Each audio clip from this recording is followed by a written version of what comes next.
Hello বন্ধুরা, আমি চিত্রলেখা। আমার আবার একটি নতুন ভিডিওতে তোমাদের সবাইকে ওয়েলকাম। আশা করি তোমরা সবাই খুব ভালো আছো, কিন্তু আমরা একদম কেউ ভালো নেই। আমাদের সবার খুব শরীর খারাপ। হ্যাঁ, এই কয়েকদিন ধরে আমাদের খুব বাজে চলছে আর কি। তো ভাবলাম যে অনেকদিন ভিডিও দেওয়া হয়নি, তো আজকে আবার ভিডিও করি। তো ভিডিওটা আজকে রান্নাঘর থেকে শুরু হয়েছে। আমার ব্রেকফাস্টে কী খাবে বলো? তোরা যেটা খাবি আমি সেটাই। তাহলে কি ইচ্ছে করছে? সুজি খাবে না ম্যাগি খাবে বলো? যা করবি তাই খাবো। বাপি ফার্স্টে বলেছিল সুজি খাবে, আবার বলছে যে এখন ম্যাগি খাবে। তো চলো দেখি ম্যাগি বানাই। আর আজকে ব্লগটা প্রথম রান্নাঘর থেকেই শুরু করলাম। তাহলে তুমি বসো, আমি ম্যাগিটা বানিয়ে নিচ্ছি। ঠিক আছে ঠিক আছে। এদিকে ভাত হচ্ছে আর আমি এখানে ম্যাগিটা বানিয়ে নিই। আমার গলার অবস্থা একদম ভালো নেই, কথা বলতেই প্রবলেম হচ্ছে, এত কাশি সারা রাত। তারপরে ওই মা বলে যে গরম তেল দিয়ে গলায়, আর গলায় তেল দিলে পরে রাত্রিবেলায় কাশিটা কম হয়। তো রাত্রিবেলায় আমাকে উঠে গলায় তেল দিয়ে শোয়ার পরে একটু মনে হচ্ছিল যেন কমেছে। তো চলো ম্যাগিটা বানিয়ে নিই আমি।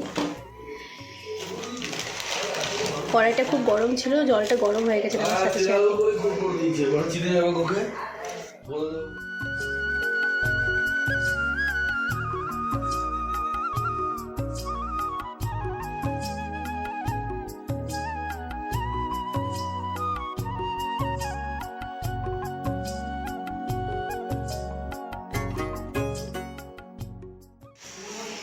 কড়াই ম্যাগি বসিয়ে দিয়েছি, কারণ ব্রেকফাস্ট সবাই খাবে ম্যাগি।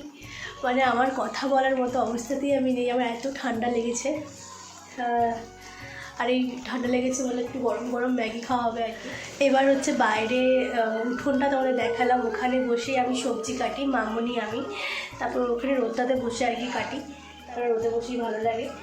আর বাপি গেল হচ্ছে বাজারে মাছ আনতে, চিংড়ি মাছ আছে আর অল্প একটু চিকেন আছে, দেশি মুরগির মাংস। কিন্তু আর ভালো লাগছে না ওগুলো খেতে, মুখে কাউরির টেস্ট নেই কোনো, ওসব খেতেই ভালো লাগছে না। ওই জন্য মাছ আনতে গেল, দেখি মাছে কিছু একটা হবে। আর চলো এরপর যা হবে তোমাদের সাথে শেয়ার করবো। এবার ম্যাগিটা দিয়ে দিই সবাইকে। ম্যাগি হয়ে গেছে, দিয়েও দিয়েছি, দিয়ে আসি আমার হাজব্যান্ডকে, তারপর আমরাও খেয়ে নিই। আর তারপরে হচ্ছে দুপুরে আজকে যা রান্না হবে আর কি, সেসব দেখি। ভাতে জল আছে তো? হ্যাঁ আছে। হ্যাঁ, তো চলো তারপরে পরে আবার আসছি।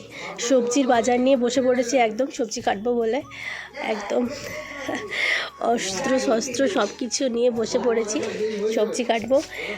কী কী রান্না হবে দেখি, রান্নার পরে একবারে দেখা হচ্ছে তোমাদের সাথে। তোমাদেরকে নিশ্চয়ই দেখাবো কী কী রান্না করছি। তো চলো সবজিগুলো তাড়াতাড়ি কেটে নিই, দেরি হয়ে গেছে অনেকটাই। কমপ্লিট একদম। দেখো ওই যে শিম ভাজা, আর এখানে হচ্ছে একদম গরম গরম পালং শাকের তরকারি। খুব গরম বলে তো মাছ ভাজাটা। এখানে হচ্ছে লিওর ভাত মাখানো চলছে, হচ্ছে মাছ ভাজা, আর হচ্ছে এখানে বড়া আছে, এটা একটু খুলে দাও, মাছের ঝাল। তো ফ্রেশ হয়ে গেছি একদম। কী কী রান্না করলাম সব যে তোমাদের দেখালাম। আজকে সেরকম কিছু রান্না করিনি, একদম সিম্পলের মধ্যেই করেছি, কারণ সবার শরীরটা খারাপ, সেরকমভাবে কেউ খেতেও পারছে না। আমি তো খেতেই পারছি না, আমার মুখে একটুও কোনো টেস্ট নেই, আমি কোনো কিছু টেস্ট বুঝতে পারছি না। এমন ঠান্ডা লেগেছে আমার, কথাটা শুনলেও বুঝতে পারবে, নাকে নাকে কথা বলছি। তো যাই হোক, তোমাদের দেখালাম কী কী রান্না করেছি। পালং শাকের তরকারি, তোমরা কে খেতে ভালোবাসো বলো অবশ্যই। শীতকালে এটা বেশ ভালোই লাগে খেতে, আমার শ্বশুরমশাই খুব ভালোবাসে এই তরকারিটা খেতে।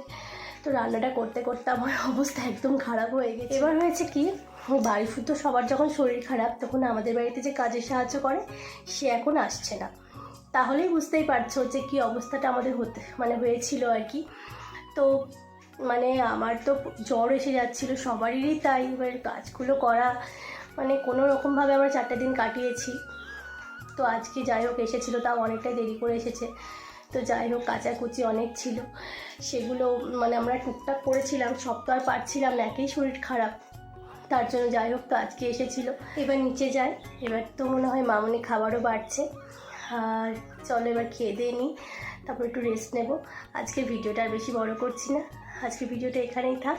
সবাই খুব ভালো থেকো, দেখা হবে নতুন একটা ব্লগে। টাটা।